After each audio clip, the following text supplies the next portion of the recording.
Orange County commissioners are looking into implementing a tenants' bill of rights for renters in the county. Commissioners discussed what that bill of rights would potentially include during their board meeting today. West 2's Kelsey Thorpe was there for it all. She joins us live now from the Orange County Administration Building. So, Kelsey, what are some of the things commissioners want this ordinance to include?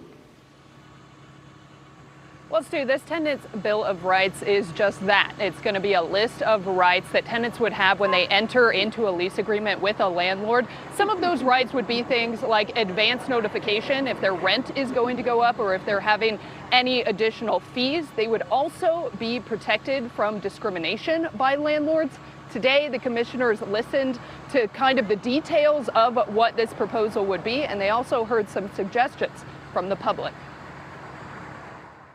And we need in Orange County right now a tenant bill of rights. During their meeting Tuesday morning, Orange County commissioners discussed a proposal for a tenant's bill of rights. The ordinance, if passed, would give renters more rights when entering into a lease with a landlord. Those rights include a right to be notified in advance of any rent increase or entry into a unit, a right to maintenance of that unit, and a right to be protected against discrimination during the leasing process. Multiple people spoke during public comment. Those in favor of the proposal encouraged commissioners to add even more protections, including for renters with felony convictions. We ask that returning citizens are not discriminated against when they're looking to rent. As you can see, we have many returning citizens who are an active and fruitful part of our community, and they deserve to rent without facing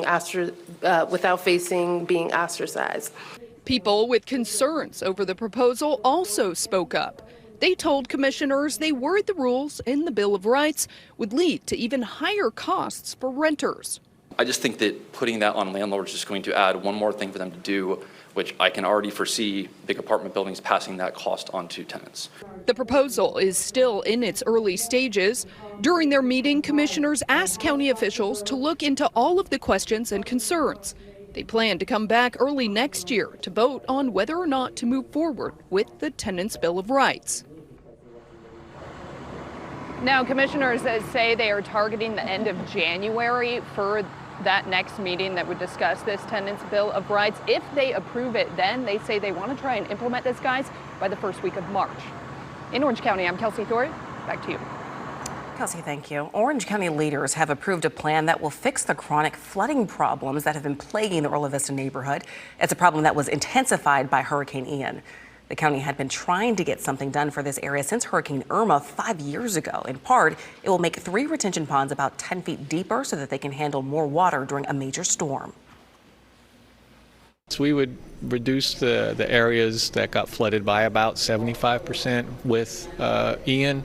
If we looked at Irma, which was the initial storm that created us the need for us to come in and do that, we probably would have eliminated all the structural flooding in Irma. We're told work will not begin until early next year and will take until 2024 to be completed.